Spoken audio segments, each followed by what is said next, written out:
This is step 2 of the electrical portion, being the wire stripping and crimping part. I've marked off 3/8 of an inch right here. I'm going to use the wire stripper, select gauge 14, like this.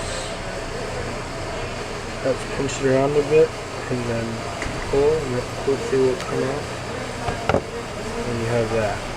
You'll want to twist the wire before fitting it into the terminal. Fit the wire as far as you can in the terminal. If there's any interference with the fork, you'll want to clip it.